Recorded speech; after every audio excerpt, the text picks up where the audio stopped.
Hi, ഇന്ന് Sunday ആണ്, നമ്മുടെ ക്ലീനിങ് ഡേ ആണ്. അപ്പോൾ നമ്മളിന്ന് ക്ലീനിങ് പരിപാടികളാണ്. നമ്മൾ ക്ലീൻ ചെയ്യുന്നതിൽ ഏറ്റവും ഇമ്പോർട്ടൻ്റ് ആയിട്ടുള്ള സാധനം എന്ന് വെച്ചാൽ വെള്ളം ക്ലീനിങ് ആണ്. ഇപ്പോൾ നമ്മൾ ചെയ്യുന്നതെന്ന് വെച്ചാൽ ഒരു കുപ്പിയുടെ അടപ്പിന് തുളയിട്ടിട്ട് അവിടുത്തെ മുമ്പ് ദിവസത്തെ വെള്ളമാണ് വലിച്ച് കളയുക. എല്ലാ ദിവസവും ചെയ്യുന്ന പരിപാടിയാണത്. മുമ്പ് ദിവസത്തെ വെള്ളം വലിച്ച് കളയുക. പിന്നെ ഈ തുണി വെച്ച് തുടക്കുന്നത് എല്ലാ ദിവസവും ചെയ്യാറില്ല, അത് സൺഡേ മാത്രമേ ചെയ്യൂ. ഓക്കെ, അതുപോലെ മൂന്നെണ്ണമാണ് നമുക്കുള്ളത്. മൂന്നെണ്ണം നമ്മൾ അങ്ങനെ തന്നെ വെള്ളം സക്ക് ചെയ്ത് കളഞ്ഞിട്ട് അത് തുടച്ച് വൃത്തിയാക്കിയിടും. ഇതെന്തിനാന്ന് വെച്ചാൽ വെള്ളം ഒരു ഇമ്പോർട്ടൻറ്റ് സാധനമാണ്.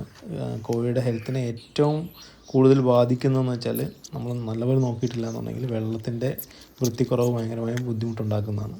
അപ്പോൾ അതുകൊണ്ട് വെള്ളം വൃത്തിയായിട്ട് തന്നെയാണ് നമ്മൾ എപ്പോഴും കൊടുക്കാറുള്ളത്. അപ്പോൾ ഇങ്ങനെയാണ് അത് റീഫില്ലാവുന്നത്. അതിപ്പോൾ നമ്മൾ ക്ലീൻ ചെയ്ത് കഴിഞ്ഞാൽ അതിൻ്റെ അകത്ത് റീഫില്ലാവും. വെള്ളം കൊടുക്കുന്ന പാത്രവും ഫുഡിൻ്റെ പാത്രവും ക്ലീൻ ചെയ്ത് കഴിഞ്ഞാൽ അടുത്തായിട്ട് നമ്മൾ ചെയ്യുന്ന ഇവന്മാരെ തുറന്നു വിടുക എന്നുള്ളതാണ്. ഇവന്മാരെ തുറന്നു വിടുന്ന സീനാണിത്. അവന്മാർക്കവിടെ കൂട്ടിലിരിക്കുന്നതിനോടൊരു താല്പര്യമില്ല. അടുത്ത പണിയെന്ന് വെച്ചാൽ നമ്മളുടെ താഴത്ത് കിടക്കുന്ന വേസ്റ്റ് ക്ലീൻ ചെയ്ത് മാറ്റുക എന്നുള്ളതാണ്. അപ്പോൾ അതിൽ ഇവന്മാർക്ക് പച്ചിലയിൽ കൊടുക്കുന്ന ചാക്കും ചട്ടിയാണ് അവിടെ കൊണ്ടുവച്ചത് നമ്മൾ. അതിനുശേഷം നമ്മളൊരു സൈഡിൽ നിന്ന് ക്ലീൻ ചെയ്ത് തുടങ്ങും. അപ്പോൾ എന്തിനാണ് നമ്മളിങ്ങനെ ക്ലീൻ ചെയ്യുന്നതെന്ന് വെച്ചാൽ, എല്ലാ ആഴ്ചയിലും ക്ലീൻ ചെയ്യുന്നതെന്ന് വെച്ചാൽ, നമ്മുടെ വീടിൻ്റെ പുറകിലുള്ള സ്ഥലത്താണ് ഇവർ വളർത്തുന്നത്. അപ്പം ഇവിടുന്ന് കാറ്റടിച്ചാൽ നമ്മുടെ മുറിയിലേക്കായിരിക്കും ഇതിൻ്റെ സ്മെല്ല് വരിക. അപ്പോൾ അത് ഒഴിവാക്കുക എന്നുള്ളത് നമ്മുടെ അത്യാവശ്യമാണ്. അപ്പോൾ അതുകൊണ്ട് ഡെയിലി ബേസിക് ക്ലീനിങ് നടത്തും. അതുപോലെ തന്നെ എല്ലാ ആഴ്ചകളിലും വൃത്തിക്ക് മൊത്തത്തിലൊന്ന് ക്ലീൻ ചെയ്ത് മാറ്റാറുണ്ട്. ഇത് ക്ലീൻ ചെയ്ത് കഴിഞ്ഞാൽ അത് നേരെ നമ്മൾ തെങ്ങിൻ്റെ ചുവട്ടിലേക്കാണ് ഇവരുടെ കാഷ്ടം എല്ലാം കൂടി അടിച്ച് കൂട്ടി തെങ്ങിൻ്റെ ചുവട്ടിലേക്ക് ഇറക്കി വിടുക. അപ്പോൾ അത് ഒരാഴ്ചയിൽ ഒരു 2 തവണ നമ്മൾ തെങ്ങിന് നനക്കാറുണ്ട്. അപ്പോൾ ഈ കാഷ്ടം അതവിടെ തെങ്ങിന് തന്നെ വളമായിട്ട് തീരുകയും ചെയ്യും.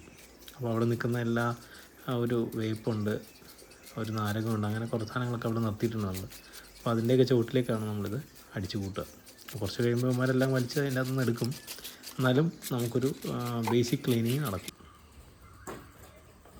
ഇതാണ് അവന്മാർക്ക് ഫുഡിന് വേണ്ടിയിട്ട് ഞാൻ അറേഞ്ച് ചെയ്തിരിക്കുന്ന പാത്രം. അതൊരു PVC പൈപ്പും PVCയുടെ ഒരു വൈ കണക്ടറും വെച്ചിട്ടാണ് ചെയ്തിരിക്കുന്നത്. അതിലൊരു ഏകദേശം ഒരു 7-8 കിലോയോളം ഫുഡ് കൊള്ളും. അപ്പോൾ അത് നമുക്ക് എവിടെയെങ്കിലും യാത്ര പോകുമ്പോഴൊക്കെയാണ് നമ്മളത് യൂസ് ചെയ്യാൻ പറ്റുക. പണ്ട് നമ്മൾ ചെയ്തതിൽ നമുക്ക് കുറച്ച് അബദ്ധങ്ങൾ പറ്റിയിട്ടുണ്ടായിരുന്നു. അപ്പോൾ നമ്മൾ ഫുഡ് കൊടുക്കാനൊക്കെ ഭയങ്കര ബുദ്ധിമുട്ടായിരുന്നു ആ സമയത്ത്. അപ്പോൾ ഇപ്പോൾ നമുക്കിത് ഒരു 6 കിലോയൊക്കെ ഫുഡ് അതിൻ്റെ അകത്ത് നമുക്ക് ഫില്ല് ചെയ്തിട്ട് പോകാം. അപ്പോൾ അതുങ്ങളത് കഴിച്ചോളും. ഇപ്പോൾ നമ്മൾ ഫേസ് ചെയ്യുന്നൊരു ഇഷ്യൂ എന്ന് പറഞ്ഞാൽ ഇവന്മാർ ഫുഡ് കഴിക്കുമ്പോൾ ഇതെല്ലാം കൊത്തിപ്പെറുക്കി കുറേയൊക്കെ താഴത്ത് പോകുന്നുണ്ട്. അപ്പോൾ അതിന് വേണ്ടിയിട്ട് ഞാനൊരു ചെറിയൊരു ഇവരുടെ മെഷ് അതിൻ്റെ അകത്ത് വെച്ചിട്ടുണ്ട്. അതപ്പോൾ കഴിഞ്ഞ ദിവസം ഞാനത് വെച്ചിരുന്നത് അവന്മാർ കൊത്തിപ്പെറുക്കി അതിൻ്റെ അകത്ത് നിന്ന് കളഞ്ഞിട്ടുണ്ട്.